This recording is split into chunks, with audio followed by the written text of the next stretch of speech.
আসসালামু আলাইকুম, কেমন আছো সবাই? আশা করছি সবাই অনেক অনেক ভালো আছো। আর তোমাদেরকে সবাইকে স্বাগতম হালকেনস্টাইনের এজ কোর্সের একাডেমিক টু অ্যাডমিশনের যুক্তিবিদ্যা প্রথম পত্রের ৩য় অধ্যায়।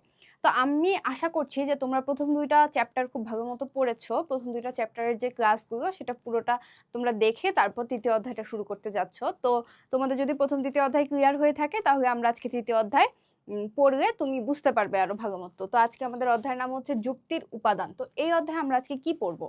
এই অধ্যায়ে আমরা মূলত পড়বো যে যুক্তির কি কি উপাদান রয়েছে। এর আগে আমরা যুক্তির ইতিহাস পড়েছি, যুক্তিবিদ্যা কাকে বলে এটা জেনেছি, অনেক অনেক তাত্ত্বিকের নাম পড়েছি, তাত্ত্বিকের যে ব্যাখ্যা বিশ্লেষণ এগুলো পড়েছি। কিন্তু আজকে আমরা কি করবো, আমরা সরাসরি যুক্তিবিদ্যার ভেতরে ঢুকবো। এই চ্যাপ্টারের মধ্য দিয়ে আমাদের যুক্তিবিদ্যার পড়াশোনাটা মূলত শুরু হবে। তো এখানে আমরা যুক্তিবিদ্যার পড়তে গেলে কি কি জিনিস সম্পর্কে জানতে হয়, বা বাক্য কি কি নিয়ে গঠিত হয়, যুক্তিগুলো কিভাবে আমরা প্রয়োগ করি, কোথায় কি কি দরকার হয়, কোন কোন উপাদান দরকার হয় যুক্তিবিদ্যা পড়তে গেলে, এই জিনিসগুলো আজকে আমরা আলোচনা করব। তাহলে চলো শুরু করা যাক। আমি তোমাদের সাথে আছি রাফিয়া সানজিদা, পড়াশোনা করছি ঢাকা বিশ্ববিদ্যালয়ে। যেসব বিষয়ের সমন্বয়ে একটি যুক্তি গঠিত হয় সেগুলোই হলো যুক্তির উপাদান। এক কথায় যদি আমরা বলতে যাই যে যুক্তির উপাদান কি, সেক্ষেত্রে আমরা এই ব্যাখ্যাটা দিতে পারি যে যেসব বিষয়ের সমন্বয়ে একটি যুক্তি গঠিত হয় সেগুলোকে বলা হয় কি, যুক্তির উপাদান। তাহলে যুক্তির উপাদান যদি আমাদেরকে জিজ্ঞেস করা হয় যে যুক্তির উপাদান কি, তাহলে আমরা কি বলবো, যে যুক্তির উপাদান হচ্ছে সেই সকল জিনিস যেগুলো নিয়ে একটা যুক্তি গঠিত হয়েছে। এইসব উপাদানের মাধ্যমে যুক্তির প্রকৃতি, গঠন, নিয়ম সম্পর্কে জানা যায়। যুক্তিটা কি ধরনের, বৈধ নাকি অবৈধ, প্রকৃত নাকি অপ্রকৃত, এবং এটার গঠন, এটা কি কি ভাবে গঠিত হয়েছে, এবং যুক্তির যে নিয়মগুলো এগুলো বোঝা যায় এই যুক্তির উপাদান দ্বারা। আর এর উপর ভিত্তি করে যুক্তির বৈধতা ও অবৈধতা নিরূপণ করা সম্ভব হয়। যুক্তির উপাদান বলতে বোঝায় একটি যুক্তি গঠন করতে যা প্রয়োজন। কি প্রয়োজন? যেমন পদ, শব্দ, আশ্রয় বাক্য, সিদ্ধান্ত। এগুলো কি? এগুলো আমরা আজকে অধ্যায়ে জানবো। এগুলো আসলে কি বিস্তারিত আমরা আলোচনা করব। পূর্ববর্তী অধ্যায়ে আমরা যুক্তিবিদ্যা এবং বিভিন্ন ক্ষেত্রে যুক্তিবিদ্যার প্রয়োগ অর্থাৎ যুক্তিবিদ্যার প্রায়োগিক দিক সম্পর্কে জেনেছি, যে যুক্তিবিদ্যা কোথায় কোথায় প্রয়োগ হয়, যুক্তিবিদ্যাকে কেন আদর্শনিষ্ঠ বিজ্ঞান বলা হয়, কেন এটাকে বস্তুনিষ্ঠ বিজ্ঞান বলা হয়, এই সব কিছু আমরা আগের অধ্যায়গুলোতে পড়েছি। এই অধ্যায়ে আমরা যেটা করব, যুক্তির সত্যাসত্য মানে কি, সত্য যোগ অসত্য। এটার মানে কি, সত্য যোগ অসত্য মানে সত্য নাকি অসত্য, সত্যাসত্য। সত্য এবং অসত্য এই দুইটাকে মিলিয়ে বলা হয় সত্যাসত্য। সত্যাসত্য প্রতিপাদন ও যাচাই করার জন্য যুক্তির উপাদান হিসেবে পদ, শব্দ, বাক্য, পদ ও বাক্য, শব্দের শ্রেণীবিভাগ, প্রকারভেদ, যুক্তিবাক্যের গঠন, যুক্তিবাক্যের শ্রেণীবিভাগ অর্থাৎ যুক্তিবাক্য কত প্রকার, এবং বাক্যকে যুক্তিবাক্যে রূপান্তরের নিয়ম। সাধারণ আমরা যে কথাগুলো বলছি এই বাক্যগুলোকে আমি যদি যুক্তিবাক্যের মাধ্যমে প্রকাশ করতে চাই, মানে যুক্তির আঙ্গিকে প্রকাশ করতে চাই, তখন আমি কিভাবে প্রকাশ করব, এই জিনিসগুলো আমরা এই অধ্যায়ে শিখবো। তো এখানে মূলত এই জিনিসগুলো আমাদের কেন শিখতে হবে, যুক্তির সত্যাসত্য বুঝতে, প্রতিপাদন ও যাচাই করতে, অর্থাৎ সত্য নাকি অসত্য এই জিনিসটা বোঝার জন্য আমাদের এই যুক্তির উপাদানগুলো সম্পর্কে জানতে হবে। তাহলে যুক্তির উপাদান কি, যে সকল বিষয়ের সমন্বয়ে যুক্তি গঠিত হয় সেটাই হচ্ছে যুক্তির উপাদান। তবে যুক্তির উপাদান কি কি, যেমন পদ, শব্দ, বাক্য, পদ ও বাক্য, এগুলো কি আমাদের সেই ব্যাকরণের পদ, বাক্য, শব্দই নাকি অন্য কিছু, সেটা আমরা এই অধ্যায়ে বুঝতে পারবো। শব্দের শ্রেণীবিভাগ, প্রকারভেদ, যুক্তিবাক্যের গঠন, কিভাবে একটা যুক্তিবাক্য গঠিত হয়, যুক্তিবাক্যের শ্রেণীবিভাগ, যুক্তিবাক্য কত ভাগে বিভক্ত, বাক্যকে আমরা যে নর্মাল বাক্যে ভাষার মনের ভাব প্রকাশ করি সেটাকে যুক্তিবাক্যে কিভাবে প্রকাশ করব সেই পদ্ধতিটা, এবং যুক্তিবাক্যে পদের ব্যাপ্যতা বলতে আসলে কি বোঝায় এই জিনিসটাও আমরা এখানে বিস্তারিত আলোচনা করব। এ ই আই ও বাক্যের পদের, এগুলো কিন্তু এক একটা বাক্য, এ আই ই ও এই প্রত্যেকটা এক একটা বাক্য, এবং এগুলো কি ধরনের বাক্য এটাও আমরা দেখব। এই বাক্যের পদের ব্যাপ্যতা জিনিসটা কি এটাকে বুঝতে হবে, তাহলে তোমরা এই কথাটার মানে বুঝতে পারবে। তো ওভারঅল এখানে যে সামারিটা আমরা দেখলাম, এটা বোঝার জন্য আসলে আমাদের পুরো চ্যাপ্টারটা পড়তে হবে। এখানে মোটামুটি কিছু কথা বলা হয়েছে যেগুলো সম্পর্কে আমরা এই অধ্যায়ে বিস্তারিত আলোচনা করব। যুক্তিবিদ্যার মূল আলোচ্য বিষয় কি, যুক্তিবিদ্যা কাজই করে যুক্তিকে নিয়ে, আর যুক্তির সাথে অপরিহার্যভাবে জড়িয়ে রয়েছে এর বৈধতা এবং অবৈধতা। যুক্তিবিদ্যার কাজই হচ্ছে যুক্তির বৈধতা এবং অবৈধতা নির্ণয় করা। যুক্তির বৈধতা অবৈধতা নির্ণয়ের জন্য রয়েছে সুনির্দিষ্ট নিয়ম। যেটা আমরা এর আগের অধ্যায়গুলোতে দেখেছি। যুক্তির নিয়ম নিয়ে আলোচনা করতে হলে যুক্তি যেসব উপাদানে গঠিত হয় তা নিয়ে আলোচনা করা দরকার। যদি আমরা নিয়মগুলো জানতে চাই, সেই নিয়ম জানার জন্য আমাদের আগে কি কি উপাদান নিয়ে যুক্তি গঠিত হয় সেই উপাদানগুলো জানতে হবে। অর্থাৎ উপাদানগুলো আমরা কেন জানছি? কারণ আমাদের যুক্তির নিয়ম জানতে হবে। এরপরে যুক্তি গঠিত হয় একাধিক যুক্তি বাক্যের সমন্বয়ে। তাহলে যুক্তি, এটা এই লাইনটা গুরুত্বপূর্ণ। যুক্তি কি নিয়ে গঠিত হয়? একাধিক যুক্তি বাক্যের সমন্বয়ে।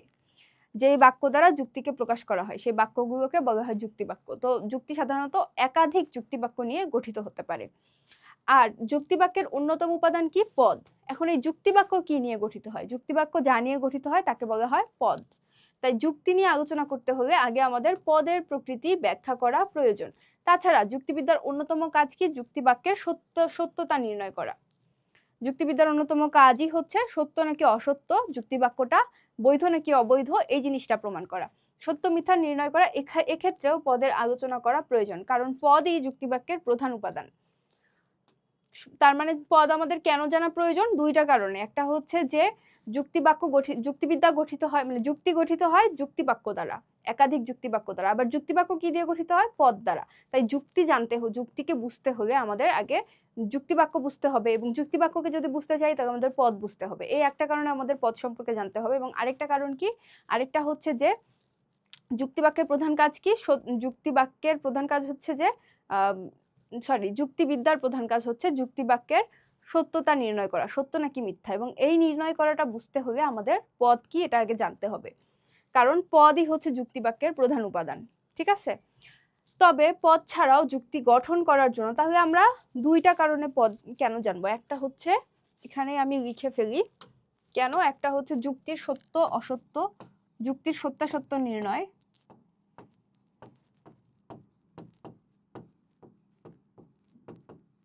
যুক্তির সত্যাসত্য নির্ণয়, এবং আর একটা হচ্ছে যুক্তির গঠনকে বুঝতে পারা, যুক্তির গঠন বোঝা। এই দুইটা কারণে আমাদের পদকে জানতে হচ্ছে। তাহলে এখন পদের ইংরেজি শব্দ কি? পদের ইংরেজি শব্দ হচ্ছে টার্ম। নামটা খেয়াল করবে, টার্ম।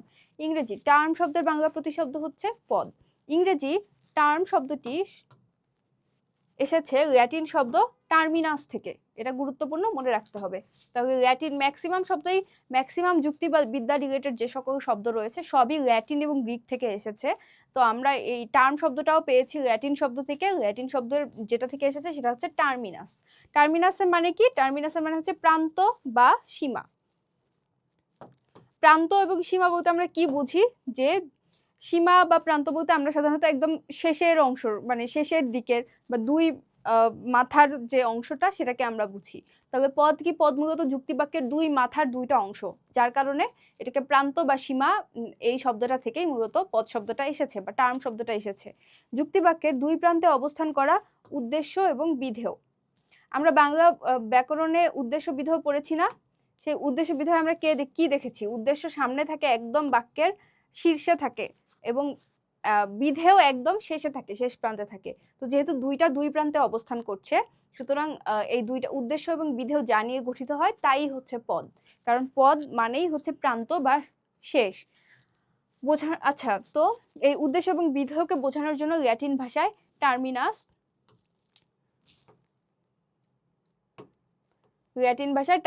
যেটার মানে হচ্ছে প্রান্ত বা সীমা, এই শব্দটি ব্যবহার হতো।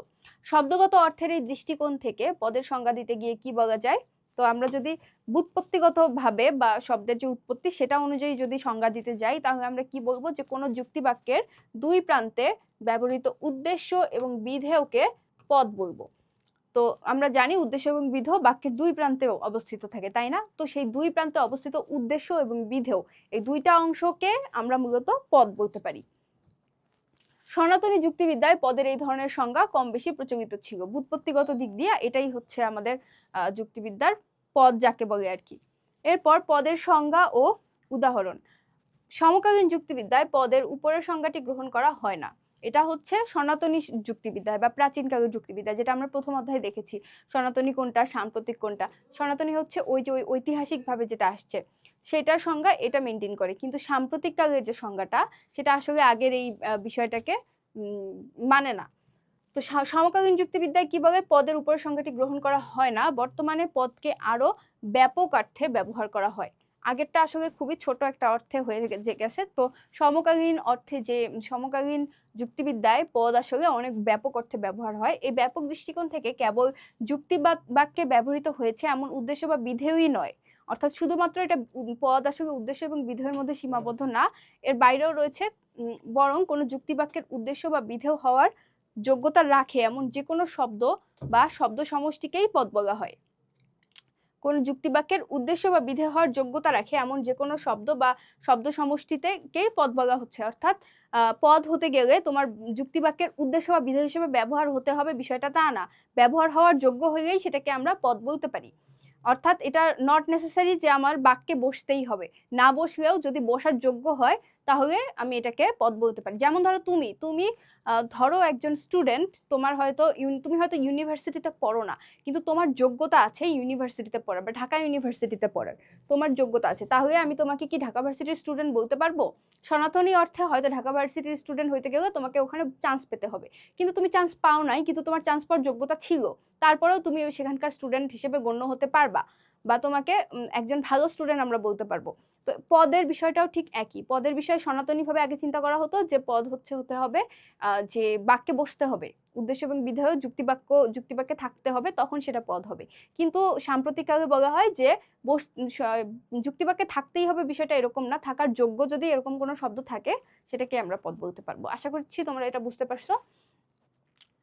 তো আচ্ছা, পদের সংজ্ঞা দিতে গিয়ে সমকালীন ব্রিটিশ যুক্তিবিদ ও লেখক এইচ.ডব্লিউ. জোসেফ কি বলেছেন, যে পদ বলতে আমরা এমন কোনো শব্দ বা শব্দ সমষ্টিকে বোঝাতে পারি যা কোনো যুক্তিবাক্যে উদ্দেশ্য অথবা বিধেয় হিসেবে ব্যবহৃত হওয়ার যোগ্যতা রাখে। তাহলে আমরা পদ হিসেবে কি করব, যে যুক্তিবাক্যকে আমরা সেই সকল শব্দগুলোকে বুঝবো যারা কিনা যুক্তিবাক্যে উদ্দেশ্য অথবা বিধেয় হিসেবে ব্যবহৃত হওয়ার এই যে যোগ্যতাটা আছে, নট নেসেসারি যে বসে গেছে অলরেডি, হয়তো বসার যোগ্যতা আছে কিন্তু বসে নাই, এরকম শব্দ থাকলেও সেটাকে আমরা পদ বলতে পারি। সমকালীন অন্য যুক্তিবিদরা পদের প্রকৃতি ব্যাখ্যা করতে গিয়ে যা বলেছেন তার সঙ্গে জোসেফের মতের ব্যাপক সাদৃশ্য রয়েছে। অর্থাৎ আমরা এই জোসেফ যেটা বলেছে সেটাকে আমরা একটা সমকালীন ব্যাখ্যা বা বর্তমানে প্রচলিত এক ধরনের পদের ব্যাখ্যা হিসেবে গ্রহণ করতে পারি অনায়াসেই। তো আমরা এই যে ব্যাখ্যাটা রয়েছে, এই সংজ্ঞাটা রয়েছে, এটা আমরা মুখস্থ করার চেষ্টা করব। যুক্তিবিদ ও লেখক এইচ.ডব্লিউ. জোসেফ যেটা বলেছে পদের সংজ্ঞা দিতে গিয়ে, সেটা যেহেতু অন্যান্য সমকালীন লেখকের সাথেও মিলছে, তাই এখানে অন্যান্য লেখকের আর সংজ্ঞা দেওয়া হয় নাই, তো আমাদের ওটাই আসলে পড়তে হবে, মনে রাখতে হবে। সুতরাং পদের সংজ্ঞা দিতে গিয়ে আমরা বলতে পারি যে যেই শব্দ বা শব্দ সমষ্টি সম্পূর্ণ স্বাধীনভাবে কোনো যুক্তিবাক্যের উদ্দেশ্য বা বিধেয় হিসেবে ব্যবহৃত হয় অথবা হওয়ার যোগ্যতা রাখে তাকে পদ বলে। অর্থাৎ ব্যবহৃত ডিরেক্ট হতেও পারে, আবার শুধুমাত্র যোগ্যতা থাকলেও এনাফ। উদাহরণ, সকল শিশু হয় পবিত্র। এই যুক্তিবাক্যে শিশু শব্দটি উদ্দেশ্য, এখানে উদ্দেশ্য কি বলতো, শিশু, এবং পবিত্র হচ্ছে বিধেয়, তাই না? দুই প্রান্তে বসেছে, কিন্তু সকল শিশু হয় পবিত্র।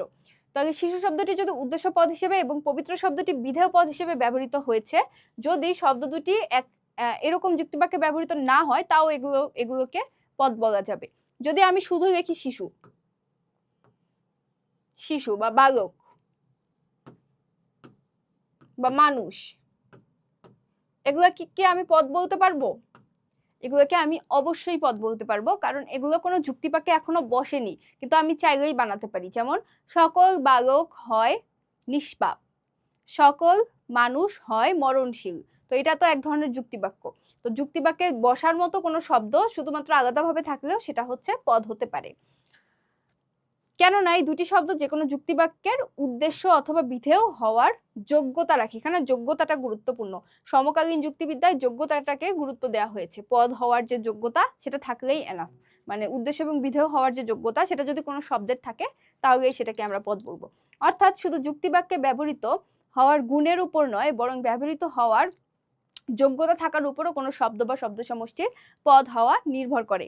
এদিক থেকে মানুষ, ফুল, পাখি বা মরণশীল, সুন্দর ইত্যাদি এই শব্দগুলো পদ, কারণ এগুলো হয়তো কোথাও বসে নাই কিন্তু বসার সেই যোগ্যতাটা রয়েছে। আবার জাতিসংঘের বর্তমান মহাসচিব, বাংলাদেশের রাজধানী, নটর ডেম কলেজের ছাত্র, এই ধরনের যে শব্দগুলো রয়েছে এই শব্দগুচ্ছকেও পদ বলা যেতে পারে, কারণ এগুলোও আমরা যুক্তিবাক্যে ব্যবহার করতে পারি। তো এগুলো কোনো যুক্তিবাক্যের উদ্দেশ্য বা বিধেয় অথবা উদ্দেশ্য বিধেয় হওয়ার উভয়েরই যোগ্যতা রাখে। এখানে কিন্তু যোগ্যতাটা গুরুত্বপূর্ণ। তাই সবশেষে বলা যায় আমরা যে সংজ্ঞাটা পড়ব পদের, সেটা হচ্ছে যে যেই শব্দ বা শব্দ সমষ্টি কোনো যুক্তিবাক্যের উদ্দেশ্য বা বিধেয় হিসেবে ব্যবহৃত হয় অথবা হওয়ার যোগ্য রাখতে পারে, সেই শব্দ বা শব্দ সমষ্টি, নট লাইক একটা শব্দ, এখানে কিন্তু শব্দ সমষ্টিটাও গুরুত্বপূর্ণ। শব্দ এবং শব্দ সমষ্টি সেটা হচ্ছে পদ হতে পারে, যেমন এই যে বাংলাদেশের রাজধানী, তারপর বা জাতিসংঘের বর্তমান মহাসচিব, এখানে দেখো তিনটা শব্দ মিলে একটা শব্দগুচ্ছ তৈরি করেছে। তো ওভারঅল এই শব্দগুচ্ছটাকে আমি পদ বলতে পারবো। তার মানে পদ শুধুমাত্র একটা শব্দ নিয়ে গঠিত হবে বিষয়টা তা না, একাধিক শব্দ মিলে একটা শব্দগুচ্ছ যদি থাকে সেই শব্দগুচ্ছও কিন্তু পদ হতে পারে। যেমন বাংলাদেশের রাজধানী, দুইটা শব্দ মিলে একটা শব্দগুচ্ছ। নটর ডেম কলেজের ছাত্র, নটর ডেম কলেজের ছাত্র, তিনটা শব্দ মিলে একটা শব্দগুচ্ছ। এরকম শব্দগুচ্ছ থাকলেও এটা সম্ভব।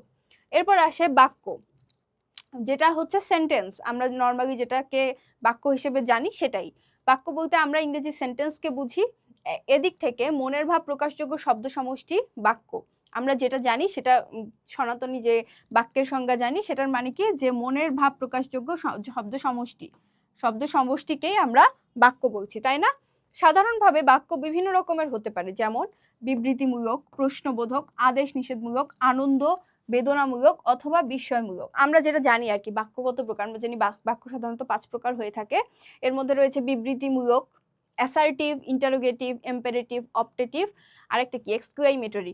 তো এই ধরনের যে বিভিন্ন রকম ভাব প্রকাশের উপর ভিত্তি করে বাক্যকে বিভিন্নভাবে ভাগ করা হচ্ছে, সেই বাক্যটাকেই, সেই আমরা যেই ক্লাসিফিকেশনটা জানি বাক্যের, ওই সেম জিনিসই আসলে যুক্তিবিদ্যায় পড়ানো হচ্ছে। এগুলোকে আমরা বাংলা ব্যাকরণে বাক্য বলে থাকি। বাক্য কোন প্রকারের হবে সেটি নির্ভর করে মনের ভাব প্রকাশের ধরনের উপর। এটা গুরুত্বপূর্ণ এমসিকিউ এর জন্য। বাক্য কোন মানে 5টা প্রকারের মধ্যে কোনটা হবে, প্রশ্নমূলক হবে নাকি বিবৃতিমূলক হবে নাকি আনন্দ বিস্ময়মূলক হবে, সেটা কিসের উপর নির্ভর করছে? এটা নির্ভর করছে যে আমি আসলে কি প্রকাশ করতে চাচ্ছি, আমার মনের অনুভূতিটা কি, আমার সেই মনের অনুভূতি বা ভাবটার উপর ডিপেন্ড করতেছে আমার বাক্যটা কোন ধরনের হবে। যেমন যখন কোনো বাক্য সাধারণভাবে কোনো বিষয়কে প্রকাশ করা হয় সেটাকে বলা হয় কি বিবৃতিমূলক। আবার বিবৃতিমূলক দুই ধরনের হয়, একটা কি, একটা হচ্ছে অ্যাফার্মেটিভ আর একটা নেগেটিভ, মানে একটা হ্যাঁ সূচক একটা না সূচক। যখন কোনো বাক্যে কোনো কিছু জিজ্ঞাসা বা জানতে চাওয়া হয় তখন তাকে বলা হয় প্রশ্নবোধক বাক্য। এটা একটু সংজ্ঞাটা আমরা জানি, আমরা ছোটবেলা থেকে পড়তেছি, কিন্তু তারপরেও আমরা এখন একটু জেনে রাখবো কারণ এটা এমসিকিউ এর জন্য ইম্পর্টেন্ট।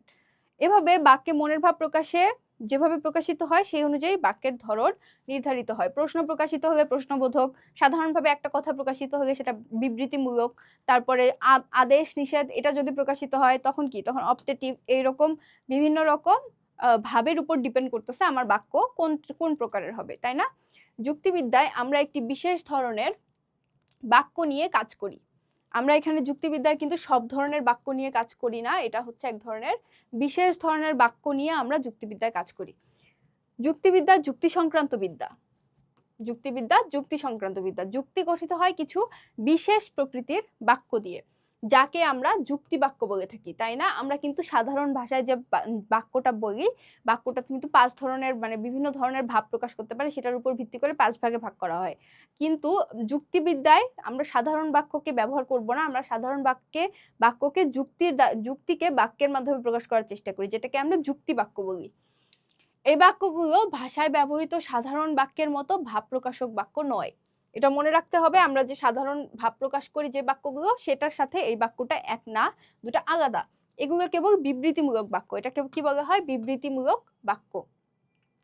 মানে আমরা যে মনের ভাব প্রকাশ করি সেটা কিন্তু বিভিন্ন রকম ভাব প্রকাশের হতে পারে, যেমন প্রশ্নবোধক হতে পারে, বিস্ময়মূলক হতে পারে, আদেশ নিষেধ, তারপর হ্যাঁ বোধক হতে পারে, না বোধক হতে পারে, অনেক কিছু হতে পারে।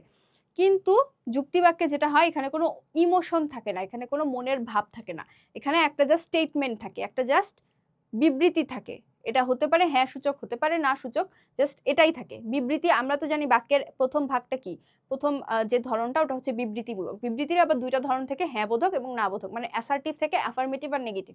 এই যে এই পার্টটুকু এটাই শুধুমাত্র যুক্তিবিদ্যায় রয়েছে, বাকি বাক্যগুলো এখানে গণ্য হয় না যুক্তিবাক্য হিসেবে। যুক্তিবাক্য হতে হলে একটা বাক্য শুধুমাত্র বিবৃতিমূলক হতে হয়। আশা করছি বুঝতে পারছো। এই বাক্য সত্য বা মিথ্যা হওয়ার যোগ্য, এটা হয় সত্য হবে নয় মিথ্যা হবে। কোনো বাক্য যুক্তিবাক্য হতে হলে তার মধ্যে তিনটি জিনিস থাকতে হয়। কয়টি জিনিস? তিনটি জিনিস। কি কি? একটা হচ্ছে উদ্দেশ্য পদ থাকতে হবে, একটা হচ্ছে সংযোজক বা যুক্ত পদ থাকতে হবে, এবং একটা বিধেয় পদ। মানে একটা উদ্দেশ্য একটা বিধেয়, এবং এই দুইটাকে সংযুক্ত করার জন্য বা দুইটাকে কানেক্ট করার জন্য একটা কানেক্টর থাকে মাঝখানে, যেটাকে বলা হচ্ছে সংযোজক বা যুক্ত পদ। একটি যুক্তিবাক্য হয় বা নয় দিয়ে দুইটি শব্দকে যুক্ত করে, হয় অথবা নয়। এই হয় এবং নয়ই হচ্ছে আমাদের এই যুক্তপদ আর কি। এটা হয় বললাম না যে হয় অ্যাফার্টিভ হবে, অ্যাফার্মেটিভ হবে, নয় নেগেটিভ হবে, অর্থাৎ হয় হ্যাঁ বোধক হবে, নয় না বোধক হবে। এই দুটি শব্দকে উদ্দেশ্য এবং বিধেয় বলা হয়। অর্থাৎ যেই দুইটা শব্দকে হয় এবং নয় দ্বারা যুক্ত করা হয়, সেই দুইটা শব্দকে আমরা এখানে বলতেছি উদ্দেশ্য এবং বিধেয়। আমরা তো উদ্দেশ্য বিধেয় জানি। উদ্দেশ্য হচ্ছে বাক্যের প্রথম অংশ এবং বিধেয় হচ্ছে বাক্যের শেষের অংশ। যেমন পৃথিবী হয় গোলাকার, মানুষ নয় অমর। দেখো এখানে হয় এবং নয় দ্বারা দুইটা শব্দকে পর্যায়ক্রমে যুক্ত করা হয়েছে। কোন দুইটা শব্দ? পৃথিবী এবং গোলাকার। পৃথিবী হয় গোলাকার, সামনের যেটা সেটা হচ্ছে উদ্দেশ্য এবং শেষেরটা যেটা সেটা হচ্ছে বিধেয়। আবার নয়ের ক্ষেত্রেও সেম, সামনে যেটা সেটা হচ্ছে উদ্দেশ্য, শেষেরটা হচ্ছে বিধেয়। এই বাক্য দুটি হয় এবং নয় দিয়ে দুইটি করে শব্দকে যুক্ত করে দুটি বিবৃতিমূলক বাক্য গঠন করেছে। দুটাই বিবৃতিমূলক, এখানে আর কোনো কিছুই প্রকাশ পায় নাই। এখানে শুধুমাত্র একটা হ্যাঁ বোধক আর একটা না বোধক বাক্য, এবং এখানে আর কোনো ইমোশন প্রকাশ পায়নি। এটা দুইটাই জাস্ট স্টেটমেন্ট মূলক একটা দুইটা বাক্য। তো বাক্য গঠন করেছে এবং বাক্য দুইটি সত্য বা মিথ্যা হওয়ার যোগ্য, তাই এগুলোকে বলা হচ্ছে যুক্তিবাক্য। কারণ কি? এটা হয়, এই বাক্যগুলো হয় সত্য হবে নয় মিথ্যা হবে, এবং এর মাঝামাঝি কিছু হবে না বা এর বাইরেও কিছু হবে না। যুক্তিবাক্যকে বচনও বলা হয়। এটা আরেকটা গুরুত্বপূর্ণ কথা। যুক্তিবাক্যের আরেক নাম কি? বচন। এটা তোমাদের এমসিকিউ এর জন্য ইম্পর্টেন্ট। যুক্তিবাক্য বা বচনে উদ্দেশ্য ও বিধেয় হিসেবে দুইটি শব্দ ব্যবহৃত হয়। যেমন উল্লেখিত যুক্তিবাক্য দুটির প্রথমটির হচ্ছে পৃথিবী এবং গোলাকার, তারপরে হচ্ছে কি মানুষ এবং অমর। এই দুইটাই হচ্ছে প্রথমটা উদ্দেশ্য এবং পরেরটা বিধেয়। তো আমরা জানি যার সম্পর্কে কোনো কিছু বলা হয় তা উদ্দেশ্য। আমরা উদ্দেশ্য বলতে কি বুঝি? যখন আমরা কারো উদ্দেশ্যে কিছু বলবো, যেমন তুমি হও একজন ছাত্র, এখানে কার উদ্দেশ্যে বলতেছি? তোমার উদ্দেশ্যে, তাহলে তুমি হচ্ছে উদ্দেশ্য। আর কি বলতেছি? উদ্দেশ্যকে কেন্দ্র করে যা বলা হয় সেটাই হচ্ছে বিধেয়। উদ্দেশ্যকে কেন্দ্র করে যদি বলি তুমি হও ছাত্র, তাহলে যে হও ছাত্র, এই ছাত্র কার কথা বলতেছি? তুমির কথা বলতেছি, মানে উদ্দেশ্যের কথা বলতেছি, তাহলে এই ছাত্র হচ্ছে বিধেয়। আমরা জানি যার সম্পর্কে কোনো কিছু বলা হয় তা উদ্দেশ্য, এবং উদ্দেশ্য সম্পর্কে যা কিছু বলা হয় তা হচ্ছে বিধেয়। এই বিবেচনায় দ্বিতীয় যুক্তিবাক্যে মানুষ ও অমর শব্দ দুটি যথাক্রমে উদ্দেশ্য ও বিধেয় হিসেবে ব্যবহৃত হয়েছে। যুক্তিবাক্যের উদ্দেশ্য ও বিধেয় হিসেবে ব্যবহৃত হওয়ার যোগ্যতা সম্পন্ন এসব শব্দকে পদ বলা হয়। তাই দেখা যায় সাধারণ বাক্য নয়, পদের সম্পর্ক রয়েছে যুক্তিবাক্যের সাথে। পদের সম্পর্ক কিসের সাথে? যুক্তিবাক্যের সাথে। সাধারণ বাক্যের সাথে পদের কোনো সম্পর্ক নাই। এই পদ আবার বাংলা ব্যাকরণের পদ ভেবো না, এই পদ হচ্ছে আমাদের যুক্তিবিদ্যার পদ। যুক্তিবিদ্যার পদের সাথে সাধারণ বাক্যের কোনো সম্পর্ক নাই, যুক্তিবিদ্যার বাক্যের সাথে যুক্তিবাক্যের সম্পর্ক রয়েছে। তো আমরা এটা লিখতে পারি, একটু লিখে দেখাই, তাহলে তোমাদের জন্য বুঝতে আরো সহজ হবে যারা এখনো বুঝতে পারো নাই। ব্যাকরণ, আর একটা হচ্ছে কি যুক্তিবিদ্যা।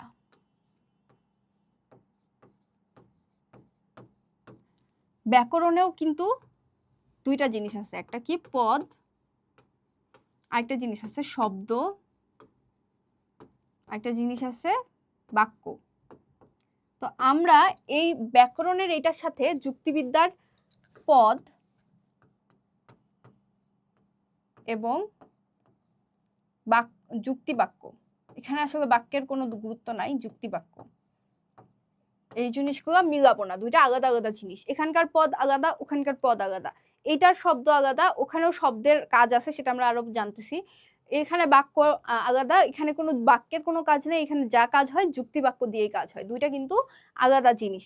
একটা মাত্র দুইটা ক্ষেত্রে একটা মাত্র মিল রয়েছে, এটা হচ্ছে কি বলতো? তোমরা বলতে পারো কিনা দেখি, তোমরা মনে মনে চিন্তা করো এখানে কি হবে। যেটা ব্যাকরণেও সেম, যুক্তিবিদ্যার ক্ষেত্রেও সেম। দুইটা জিনিস আছে, একটা হচ্ছে উদ্দেশ্য, মানে আমরা ব্যাকরণে উদ্দেশ্য বলতে যা বুঝি যুক্তিবাক্যেও যুক্তিবিদ্যায়ও সেম, এবং বিধেয় বলতে যা বুঝি সেটাও হচ্ছে সেম, কিন্তু বাকি সব যেটা বলা হচ্ছে সেটা কিন্তু ব্যাকরণ থেকে আলাদা। পদ বলতে যেটা বুঝি আমরা ব্যাকরণে, সেটা কিন্তু এখানে যুক্তিবিদ্যায় পদ না। পদ এখানে কি বলা হচ্ছে, যেটা যুক্তিবাক্যে ব্যবহারের যোগ্য কোনো, যদি মানে উদ্দেশ্য এবং বিধেয় হিসেবে বসার যোগ্য কোনো শব্দ থাকে সেটাকে আমরা পদ বলছি। এবং যুক্তিবাক্য কি, শুধুমাত্র সেই সকল বাক্য যেটা বিবৃতিমূলক হয় এবং হয় হ্যাঁ বোধক নয় না বোধক হয়, এবং এই বাক্যগুলো সাধারণত সত্য অথবা মিথ্যা হতে পারে, যেটা আমাদের ব্যাকরণে পড়া পদ শব্দ বাক্যের সাথে মিলছে না। কিন্তু দুইটা জিনিস, যেটা উদ্দেশ্য এবং বিধেয়, যেটা দুইটা বিষয়ের সাথে আসলে মিলে। আচ্ছা, পদ এর আগেরটা শেষ হয়েছে না? আচ্ছা, এরপর হচ্ছে কি যে এই সম্পর্কে স্বীকৃতি জ্ঞাপক হতে পারে এই আচ্ছা, যুক্তিবাক্য হয় না, প্রতিটি যুক্তিবাক্যে দুইটা পদ থাকে, যুক্তিবাক্যে এই দুটি পদের মধ্যে একটি সম্পর্ক প্রকাশিত হয়, উদ্দেশ্য পদ এবং বিধেয় পদের মধ্যে। এই সম্পর্ক স্বীকৃতি জ্ঞাপক হতে পারে। এই সম্পর্ক কি হয়, স্বীকৃতি জ্ঞাপক হতে পারে, আবার অস্বীকৃতি জ্ঞাপকও হতে পারে। অর্থাৎ হয় হতে পারে অথবা নয় হতে পারে। এটা দুইটার মধ্যে সম্পর্ককে দেখাতে পারে, অথবা মানে সম্পর্কের যে হ্যাঁ বোধক সেটাও দেখাতে পারে, আবার না বোধক এটাও দেখাতে পারে। আবার এটি লিখিত বা মৌখিক উভয় ধরনের বিবৃতি হতে পারে, এটা লিখিতও হতে পারে আবার মৌখিকও হতে পারে। তাই যুক্তিবিদ্যার ভাষায় বলা যায় দুইটি পদের মধ্যে স্বীকৃতি বা অস্বীকৃতি জ্ঞাপক সম্পর্কের লিখিত বা মৌখিক বিবৃতিকে যুক্তিবাক্য বলে। এটা আমাদের যুক্তিবাক্যের একটা সংজ্ঞা, এটা মনে রাখতে হবে। দুইটি পদের মধ্যে স্বীকৃতি বা অস্বীকৃতি জ্ঞাপক সম্পর্কের লিখিত বা মৌখিক বিবৃতিকে আমরা যুক্তিবাক্য বলবো। যুক্তিবিদ্যায় পদ বলতে সেই সব শব্দ বা শব্দ সমষ্টিকে বোঝায় যা যুক্তিবাক্যের উদ্দেশ্য বা বিধেয় হিসেবে ব্যবহৃত হয়। যুক্তিবিদ্যায় পদ, তাহলে আমরা পদ বলতে কি বুঝছি, যে সেই সকল শব্দ অথবা শব্দ সমষ্টি যারা কিনা যুক্তিবাক্যের উদ্দেশ্য অথবা বিধেয় হিসেবে ব্যবহৃত হতে পারে অথবা ব্যবহার হওয়ার যোগ্যতা থাকতে পারে। পদ গঠিত হয় কি দিয়ে, শব্দ দিয়ে। তাই পদের আলোচনার সুস্পষ্টতার জন্য শব্দের সাথে পদের সম্পর্ক কি সেটা আমাদের জানতে হবে। কেননা পদ ও শব্দের মধ্যে মিল, অমিল এবং পারস্পরিক নির্ভরশীলতার কিছু গুরুত্বপূর্ণ দিক রয়েছে। পদ এবং শব্দের মধ্যে মিল থাকতে পারে, কিছু অমিলও থাকতে পারে, এবং যেহেতু পদ আসলে কিছু শব্দ এবং শব্দগুচ্ছ নিয়ে গঠিত হয়, তাই পদ এবং শব্দের সম্পর্ক একটা গুরুত্ব রয়েছে এখানে। তবে সেগুলো উল্লেখ করার আগে শব্দের প্রকৃতি সম্পর্কে কিছু আলোচনা করা প্রয়োজন। শব্দের প্রকৃতি ও শ্রেণী বিভাগ। এক বা একাধিক বর্ণের সমষ্টি যখন কোনো অর্থ প্রকাশ করে তখন তাকে শব্দ বলে। আমরা শব্দ বলতে কি জানি, যে শব্দ কয়েকটা বর্ণ নিয়ে গঠিত এক ধরনের একটা সমষ্টি, যেটা কিনা কোনো অর্থ প্রকাশ করতে পারে। অর্থাৎ শব্দ হচ্ছে অর্থপূর্ণ বর্ণ বা বর্ণ সমষ্টি, যেমন কে, কই, বই, টেবিল, এ, ওই, হইচই ইত্যাদি, যেটা কিনা অনেকগুলো একটার বেশি বর্ণ নিয়ে গঠিত হয়ে থাকে। একটাও হতে পারে আবার একাধিকও হতে পারে, বর্ণ নিয়ে গঠিত এক ধরনের একটা মনের ভাব প্রকাশের একটা মাধ্যম। অর্থপূর্ণ সব বর্ণ বা বর্ণ সমষ্টি শব্দ, কিন্তু যুক্তিবিদ্যায় সব শব্দই পদ নয়। শব্দ বলতে আমরা কি বুঝি, অর্থপূর্ণ যে কোনো ধরনের বর্ণ বা বর্ণ সমষ্টি একসাথে মিলে যদি সেটা কোনো অর্থ প্রকাশ করতে পারে তাহলে আমরা সেটাকে পদ বলে জানি। কিন্তু যুক্তিবিদ্যায় আবার সব শব্দকেই পদ বলা যায় না। পদ হওয়ার যোগ্যতা অযোগ্যতার ভিত্তিতে যুক্তিবিদরা শব্দকে 3 ভাগে ভাগ করেছেন। অর্থাৎ কোনো শব্দ পদ হতে পারবে কি পারবে না এটার উপর ভিত্তি করে শব্দকে 3 ভাগে ভাগ করেছেন। সেটা হচ্ছে যে একটা হচ্ছে কি পদযোগ্য শব্দ, যেই শব্দগুলো পদ হতে পারে, সহপদযোগ্য শব্দ, যেটা কিনা মানে একা একা হতে পারে না, পদের যোগ্য, অন্য শব্দের সাহায্য নিয়ে হতে পারে। আর একটা হচ্ছে পদ নিরপেক্ষ শব্দ, যেটা পদ হতে পারে না, এই ধরনের শব্দগুলা। পদযোগ্য শব্দ কি, যেটাকে বলা হচ্ছে ইংলিশে কি ক্যাটাগোরিমেটিক ওয়ার্ড, যেই শব্দ অন্য কোনো শব্দের সাহায্য ছাড়াই কোনো যুক্তিবাক্যের উদ্দেশ্য বা বিধেয়, এটা মনে রাখতে হবে, কোনো শব্দের সাহায্য ছাড়াই সে একাই যুক্তিবিদ্যায় উদ্দেশ্য বা বিধেয় হওয়ার যোগ্যতা রাখে, তাকে আমরা বলছি পদযোগ্য শব্দ। অর্থাৎ যেই সকল শব্দ অন্য কোনো শব্দের সাহায্য লাগে না, সে একাই সে একাই পদ হতে পারে, পদ হওয়ার জন্য কি হতে হয়, কোনো যুক্তিবাক্যের উদ্দেশ্য অথবা বিধেয় হিসেবে বসার যে যোগ্যতা সেটা থাকতে হয় অথবা বসতে হয়। তো এইটা যে যেই শব্দগুলোর মধ্যে রয়েছে সেই শব্দগুলোকে আমরা বলবো পদযোগ্য শব্দ। উদাহরণ যেমন চাঁদ, ফুল, সুন্দর, সবুজ ইত্যাদি শব্দগুলোকে স্বাধীনভাবে কোনো যুক্তিবাক্যের উদ্দেশ্য বিধেয় বা উদ্দেশ্য ও বিধেয় উভয়ই হতে পারে। যেমন চাঁদ হয় পৃথিবীর উপগ্রহ, এখানে চাঁদ হচ্ছে উদ্দেশ্য এবং পৃথিবীর উপগ্রহ এটা হচ্ছে বিধেয় এবং হয় হচ্ছে সংযোজক। তারপর ফুল হয় সুন্দর, ফুল সুন্দর এই দুইটাই কিন্তু শব্দ মানে পদ হতে পারছে, তাহলে ফুল এবং সুন্দর এগুলোকে বলা হবে পদযোগ্য শব্দ, মানে এগুলো পদ হতে পারে। এরপর আসছে সহপদযোগ্য শব্দ, যেই শব্দ স্বাধীনভাবে কোনো যুক্তিবাক্যের উদ্দেশ্য অথবা বিধেয় হিসেবে ব্যবহৃত হতে পারে না, তবে অন্য কোনো শব্দ বা পদের সাথে যুক্ত হয়ে যুক্তিবাক্যের উদ্দেশ্য অথবা বিধেয় হওয়ার যোগ্যতা অর্জন করতে পারে। এখানে দুইটা কথা, একটা কি যে স্বাধীনভাবে কোনো যুক্তিবাক্যের উদ্দেশ্য অথবা বিধেয় হিসেবে ব্যবহৃত হতে পারে না, স্বাধীনভাবে পারে না। কিভাবে পারে না? স্বাধীনভাবে মানে একা একা পারে না, এটা যদি পদযোগ্য হতে হয় তাহলে অন্য শব্দের সাহায্য নিতে হয়। কি করতে হয়? অন্য কোনো শব্দ বা পদের সাথে যুক্ত হতে হয়, সেটাকে আমরা কি বলবো? সহপদযোগ্য শব্দ। আচ্ছা, তো এটার উদাহরণ আমরা দেখি, টি, টা, খানা, খানি, ও এবং অথবা ইত্যাদি। এই শব্দগুলো কিন্তু একা একা মানে আমরা উদ্দেশ্য বা বিধেয় হিসেবে ব্যবহার করতে পারবো না। এটা যদি আমরা ব্যবহার করতে চাই তাহলে আমাদেরকে কোনো শব্দের সাথে যুক্ত করতে হবে, অন্য কোনো শব্দের সাথে, অন্য কোনো পদযোগ্য শব্দের সাথে। যেমন টি, বইটি হয় মজার, বই হচ্ছে একটা পদযোগ্য শব্দ, এর সাথে টি যুক্ত হয়েছে বইটি হয় মজার, যেটা একটা যুক্তিবাক্য হতে পারে, কারণ এটা হয় সত্য নয় মিথ্যা হতে পারে, তো এটা যুক্তিবাক্য। সুতরাং এই যে টিটা হচ্ছে এখানে সহপদযোগ্য শব্দ, যেটা একা একা বসতে পারে নাই, বইয়ের সাহায্য নিয়ে বসতে পেরেছে। যেমন আমটি হয় মিষ্টি, আমটা হয় মিষ্টি, যে টা এটাও সেম।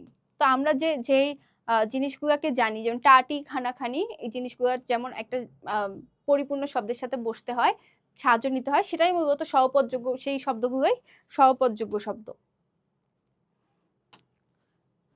ও এবং, যেমন সক্রেটিস ও প্লেটো হন গুরু এবং শিষ্য, এই যে হন এটা হচ্ছে সংযোজক, আর এই যে ও, এই ও এবং এই দুইটাই হচ্ছে, দেখো সক্রেটিস এবং প্লেটো, সক্রেটিস প্লেটো দুইটাই কিন্তু এখানে উদ্দেশ্য, সক্রেটিস প্লেটো দুইজনই এখানে উদ্দেশ্য, কিন্তু এই দুইজনকে আবার ও দ্বারা সংযুক্ত করা হয়েছে, তাহলে এই ও হচ্ছে সহপদযোগ্য শব্দ, কারণ ও একা একা বসতে পারে না।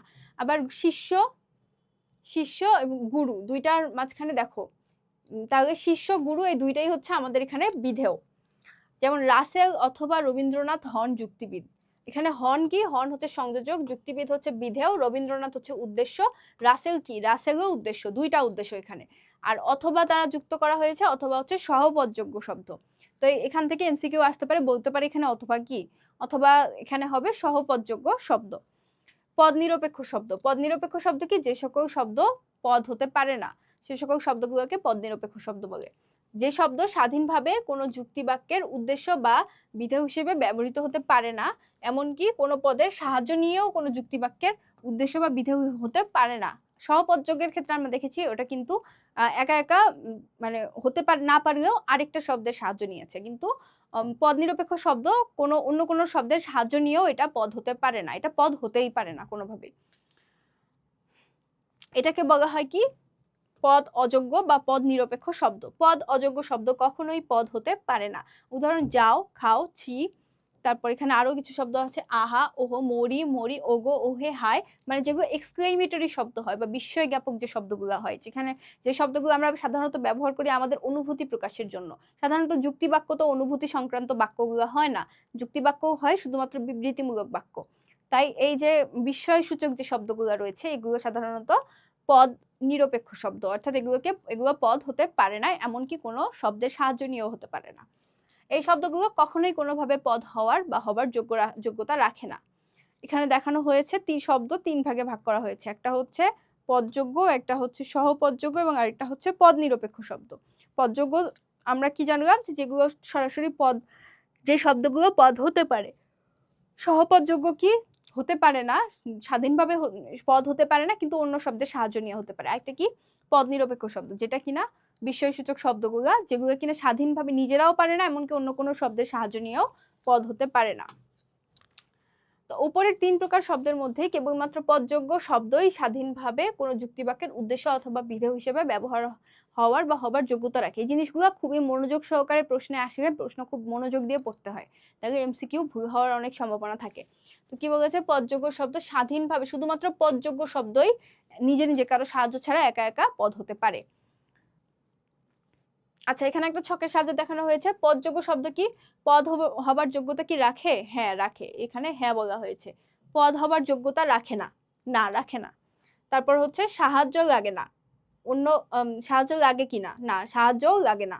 তারপর সহপদযোগ্য শব্দে যেমন হচ্ছে এবং, ও, টাটি, খানাখানি, এগুলার পদ হবার যোগ্যতা হ্যাঁ থাকে, কিন্তু কিছু শর্ত সাপেক্ষে। কি শর্ত? যে পদ হবার যোগ্যতা কি রাখে না, না একেবারেই যে রাখে না সেটা না। সাহায্য লাগে কিনা, হ্যাঁ সাহায্য লাগে। এগুলো পদ হবার যোগ্যতা রাখে না এটা হবে না, কারণ এটা পদ হিসেবে ব্যবহার হয় অন্য শব্দের সাহায্য নিয়ে। তারপর পদ নিরপেক্ষ শব্দ পদ হবার যোগ্যতা রাখে না। তারপরে পদ হবার যোগ্যতা রাখে না, এটাও ঠিক। পদ হবার যোগ্যতা যে রাখে না এটা ঠিক, আর পদ হবার যোগ্যতা রাখে এটা ভুল। তারপরে সাহায্য লাগে কিনা, সাহায্য নিলেও পদ হতে পারে না। তো এইটা মোটামুটি একটা ছকের মাধ্যমে আমরা ওভারঅল দেখতে পাচ্ছি। এখন পদ ও শব্দের মধ্যে পার্থক্য, difference between term and word. What is term and what is word? পদ হচ্ছে কি টার্ম, আর শব্দ হচ্ছে ওয়ার্ড। পদ ও শব্দের মধ্যে কিছু কিছু ক্ষেত্রে সাদৃশ্য পরিলক্ষিত হলেও এদের মধ্যে বেশ কিছু দৃষ্টিকোণ থেকে বৈসাদৃশ্য বা পার্থক্য বিদ্যমান। কি কি পার্থক্য? আমাদের পার্থক্যগুলাই মূলত জরুরি। সংজ্ঞার দিক থেকে যে কোনো অর্থপূর্ণ বর্ণ বা বর্ণ সমষ্টিকেই শব্দ বলে। পক্ষান্তরে যেই শব্দ বা শব্দ সমষ্টি স্বাধীনভাবে কোনো যুক্তিবাক্যের উদ্দেশ্য অথবা বিধেয় হিসেবে ব্যবহৃত হতে পারে তাকে পদ বলে। সংজ্ঞার দিক দিয়ে কি বলা হচ্ছে, যে অর্থপূর্ণ বর্ণ বা বর্ণ সমষ্টি দিয়ে শব্দ গঠিত হয়, আমরা যেটা জানি। আর শব্দ বা শব্দ সমষ্টি স্বাধীনভাবে, এই ধরনের শব্দগুলা যখন স্বাধীনভাবে কোনো যুক্তিবাক্যের উদ্দেশ্য অথবা বিধেয়ে বসতে পারে অথবা বসার যোগ্য হয়, তখন সেটাকে আমরা পদ বলবো। গঠনগত দিক থেকে কেবলমাত্র বর্ণ বা বর্ণ সমষ্টি দ্বারাই শব্দ গঠিত হয়। শব্দ কি দ্বারা গঠিত হয়? বর্ণ অথবা বর্ণের সমষ্টি দ্বারা শব্দ গঠিত হয়। এটা হচ্ছে গঠনগত দিক থেকে। আর পদ কি দ্বারা গঠিত হয়? পদ গঠিত হয় শব্দ দিয়ে অথবা শব্দের সমষ্টি দ্বারা। অর্থের সুনির্দিষ্টতার দিক দিয়ে, অর্থাৎ অর্থের দিক দিয়ে কিভাবে দুইটা আলাদা। সাধারণত যুক্তিবাক্যে ব্যবহৃত পদের অর্থ কি হয়? সুনির্দিষ্ট হয়। পদকে এখানে ব্যবহার করাই হয় শুধুমাত্র উদ্দেশ্য এবং বিধেয় হিসেবে। অর্থাৎ পদ সবসময় বিশিষ্ট অর্থে ব্যবহার হয়, এটার একটা নির্দিষ্ট অর্থ থাকে। কিন্তু শব্দের অর্থ বিভিন্ন রকম হতে পারে। শব্দের অর্থ সবসময় সুনির্দিষ্ট হয় তা না।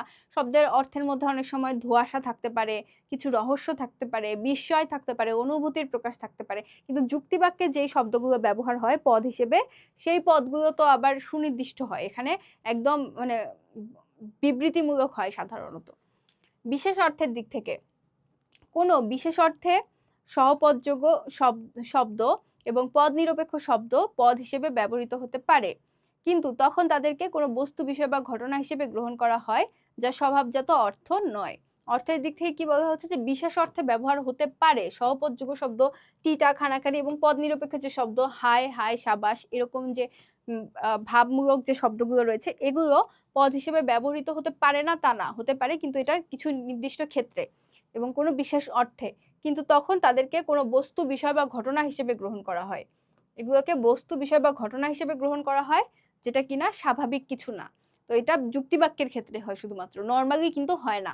তো এই সব ক্ষেত্রে শব্দ এবং বাক্যের মধ্যে এক ধরনের পার্থক্য রয়েছে। যেমন সাবাস হয় উৎসাহ প্রকাশক শব্দ, এখানে কিন্তু সাবাস বলতে আমরা যেটা বুঝাই সেটা বোঝানো হচ্ছে না, এখানে মানে সাবাসকে ব্যবহার করা হয়েছে উদ্দেশ্য হিসেবে।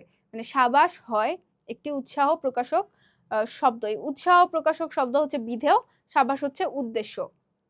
এভাবে ব্যবহার হতে পারে, মানে ওই শব্দটা সংক্রান্ত বাক্য হতে পারে, কিন্তু ওই শব্দটার যে মানে সাবাস আমরা বলতে যে বিস্ময় ব্যবহার করি, সেই বিস্ময় অর্থে কখনো কোথাও ব্যবহার হতে পারে না, মানে যুক্তিবাক্যে ব্যবহার হতে পারে না। টি হয় একটি বাংলা শব্দ, এরকম এভাবে আলাদাভাবে বসতে পারে, কিন্তু এটা তো স্বভাবজাত কিছু না, মানে এটা সাধারণ ভাষায় তো এভাবে আমরা ব্যবহার করি না। আমরা তো সাধারণ ভাষায় ওটা বিস্ময় হিসেবে ব্যবহার করি এবং টি কে আমরা কোনো একটা শব্দের সাথে মিলিয়ে ব্যবহার করি। পক্ষান্তরে শব্দ হতে হলে কোনো না কোনো অর্থ প্রকাশ করলেই হয়, অর্থাৎ শব্দ হতে হলে এত কিছু মেনটেন করতে হয় না। শব্দ হতে হলে তুমি জাস্ট যদি হাই হাই দ্বারা আমি বুঝাই যে আমি মাতম করছি, আমি আফসোস করছি, তাহলে এটার যদি একটা অর্থ থাকে তাহলে এটা একটা শব্দ। এটার পদ হতে হলে যেমন যুক্তিবাক্যে বসার যোগ্যতা থাকতে হয়, শব্দ হওয়ার ক্ষেত্রে এরকম কোনো যোগ্যতা লাগে না। শব্দ হতে হলে শুধুমাত্র একটা শব্দের একটা বর্ণের যে বর্ণগুচ্ছ, সেটার একটা মানে অর্থ থাকলেই হয়।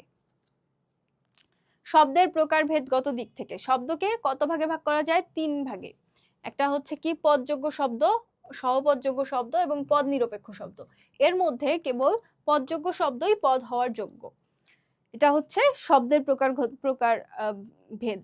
তারপর হচ্ছে শব্দ ও পদের অস্তিত্বগত সংখ্যার দিক থেকে শব্দ সবসময় একটি শব্দ, কিন্তু পদ একটি মাত্র শব্দ হতে পারে, আবার একাধিক বা বহু শব্দ দ্বারাও গঠিত হতে পারে। আমরা শব্দ সাধারণত একটা যে কোনো শব্দকেই আমরা শব্দ বলি, কিন্তু পদ কিন্তু একটা শব্দও হতে পারে, আবার কয়েকটা শব্দ, যেমন বাংলাদেশের রাজধানী, জাতিসংঘের মহাসচিব, অনেকগুলো শব্দ মিলে একটা শব্দগুচ্ছও হতে পারে।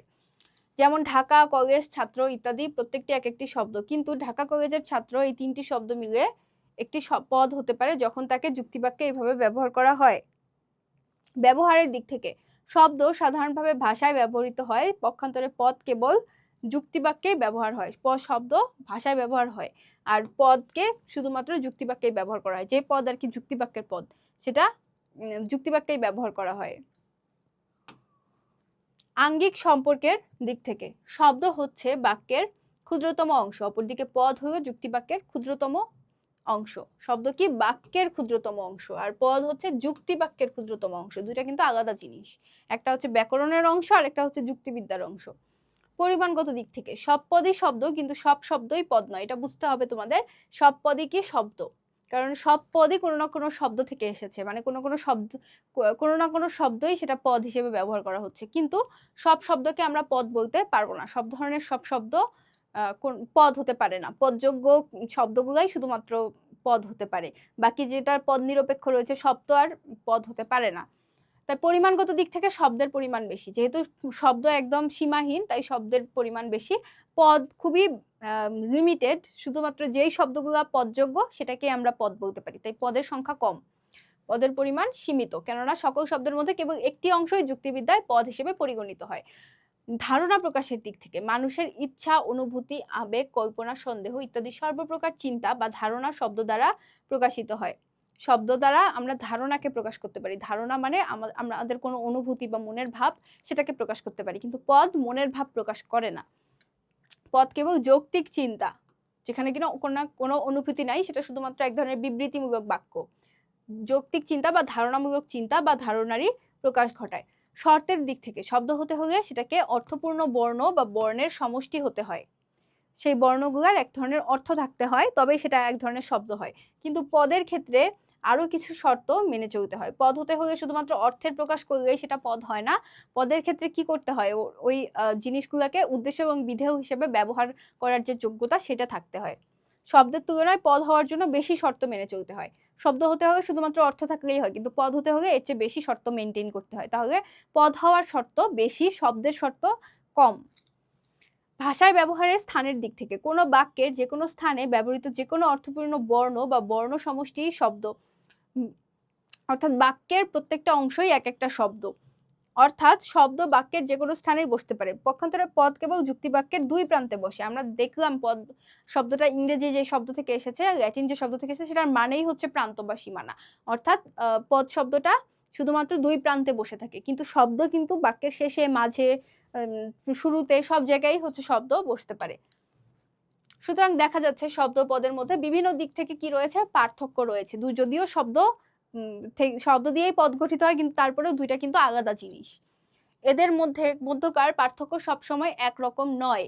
বিভিন্ন দিক দিয়ে বিচার করলে পার্থক্য বিভিন্ন রকম হয়, তবে এদের মধ্যে পার্থক্য থাকলেও বিভিন্ন দিক দিয়ে এদের মধ্যে সম্পর্কও রয়েছে। সম্পর্কগুলো কি? ওই যে পদযোগ্য শব্দ হতে হচ্ছে, শব্দকে পদে বসার জন্য যেই যে নিয়মগুলো মেনটেন করতে হচ্ছে, এবং দুইটা অনেকটা কাছাকাছি জিনিস।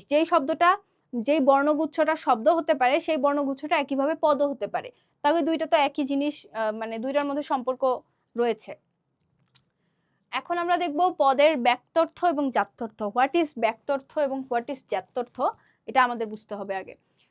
যুক্তিবিদ্যায় পদের আলোচনার ক্ষেত্রে দুটি দিক বিশেষভাবে পর্যালোচনা করা হয়। একটা হচ্ছে সংখ্যার দিক, আর একটা হচ্ছে কি গুণের দিক। দুইটা জিনিস যুক্তি বাক্যে, দুইটা জিনিস, একটা হচ্ছে কি সংখ্যার দিক দিয়ে প্রকাশ করা এবং গুণের দিক দিয়ে। আমি যেই জিনিসটাকে ব্যাখ্যা করছি বা বলছি, সেই জিনিসটা সংখ্যার দিক দিয়ে কত বড়, এবং আরেকটা হচ্ছে যে গুণের দিক দিয়ে কত বড়। এই দুইটি দিকের ভিত্তিতে আবার পদের দুইটি গুরুত্বপূর্ণ বিষয় আলোচনা করা হয়। একটা হচ্ছে ব্যক্তর্থ এবং একটা জাত্যর্থ। এই ব্যক্তর্থ হচ্ছে সংখ্যার দিক আর জাত্যর্থ হচ্ছে গুণের দিক। অর্থাৎ যুক্তিবাক্য দ্বারা যে জিনিসটা প্রকাশ করা হচ্ছে ওইটার সংখ্যার দিককে বলছি ব্যক্তর্থ এবং গুণের যে দিকটা রয়েছে এটাকে আমরা বলবো জাত্যর্থ। এখানে দেখো বলা হচ্ছে পদ দুই প্রকার, একটা ব্যক্তর্থ এবং একটা জাত্যর্থ। পদ দিয়ে মানে পদের দুইটা অর্থ রয়েছে, একটা হচ্ছে ব্যক্তর্থ, একটা জাত্যর্থ।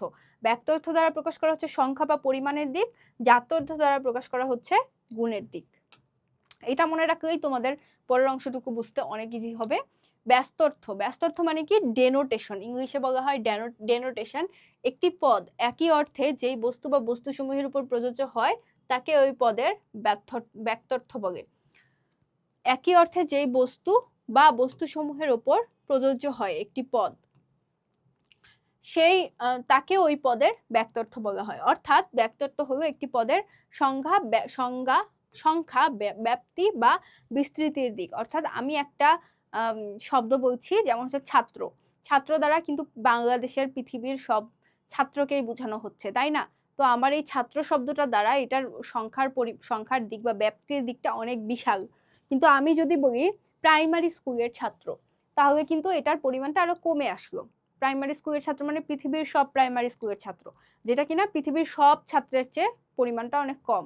তারপর যদি আমি বলি প্রাইমারি স্কুলের শুধুমাত্র ভালো ছাত্র, তাহলে পরিমাণটা আরো কমে আসলো। তারপর যদি আমি বলি যে শুধুমাত্র বাংলাদেশের ভালো ছাত্র, বাংলাদেশের প্রাইমারি স্কুলের ভালো ছাত্র, তাহলে সংখ্যাটা আরো কমে আসলো। তো এইভাবে যে এক ধরনের পরিমাণগত পরিমাপ, এটাই হচ্ছে বা পদের ব্যক্তার্থ। আশা করছি তোমরা বুঝতে পেরেছো। এ কারণে ব্যক্তার্থ বা ডেনোটেশনের সমার্থক শব্দ হিসেবে এক্সটেনশন, এক্সটেন্ড, ব্রিথ, স্কোপ এগুলো মনে রাখতে হবে যে ব্যক্তার্থের আসলে সমার্থক শব্দগুলো কি।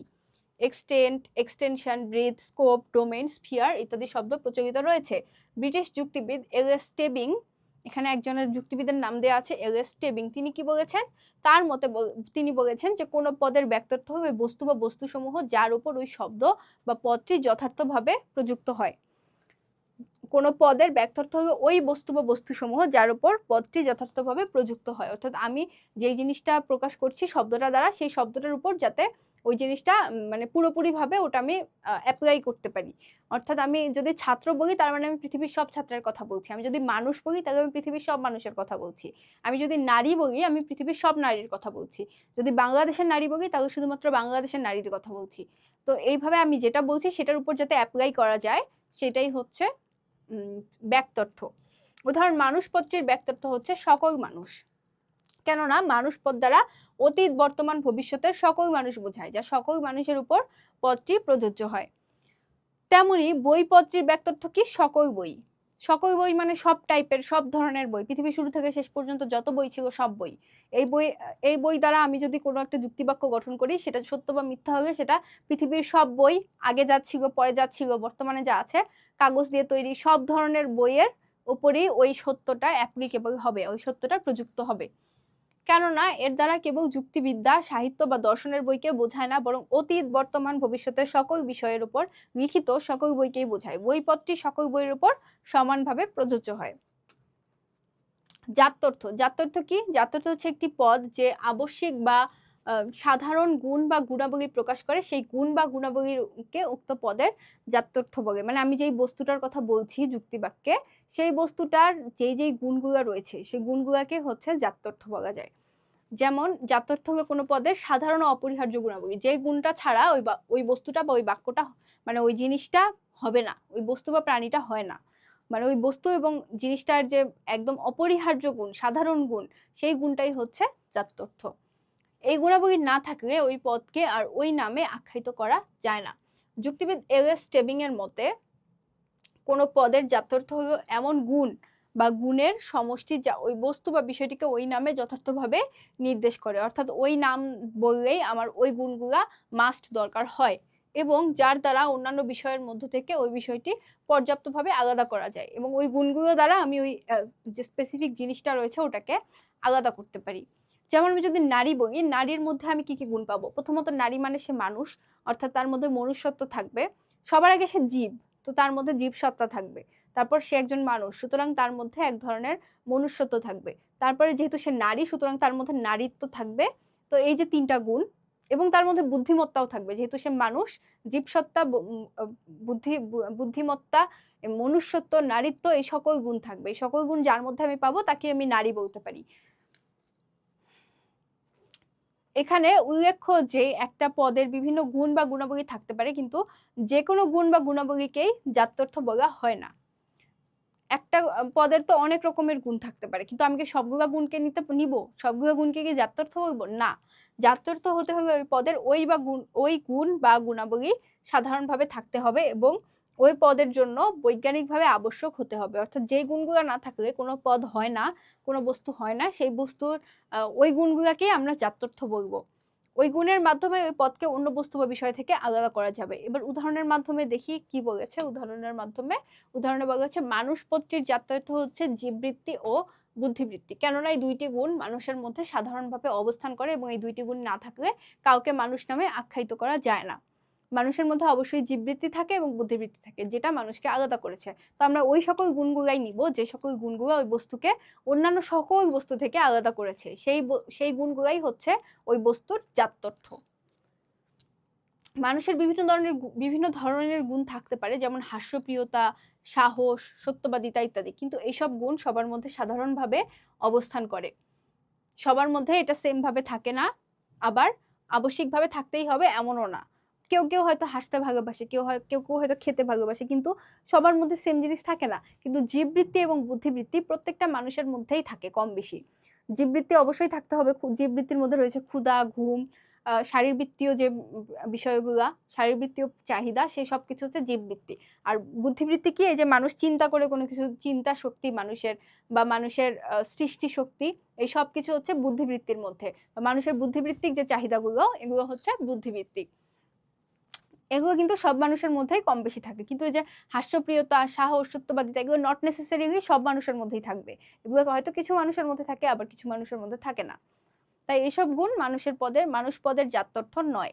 এরপর আসে ব্যর্থ ও ব্যক্তর্থ ও জাত্যর্থের মধ্যে সম্পর্কটা কি। এই দুইটা গুণের কথা যে আমরা জানলাম, বা দুইটা অর্থের কথা জানলাম, পদের অর্থ, এই দুইটার মধ্যে আসলে সম্পর্কটা কোন জায়গায়। ব্যক্তর্থ হচ্ছে কোনো বস্তু বা বিষয়কে নির্দেশ করে, অন্যদিকে কোনো বস্তু বা বিষয়ের আবশ্যিক যে গুণ, সেটা হচ্ছে জাত্যর্থ বলে। একটা হচ্ছে বস্তুর সংখ্যা বা পরিমাণের দিক দিয়ে বস্তুটা আসলে কত বড় বিস্তৃত, এটা বুঝায়, এবং আরেকটা জাত্যর্থ দ্বারা বোঝানো হচ্ছে যে ওই বস্তুটার কি কি গুণ মাস্ট থাকতে হবে।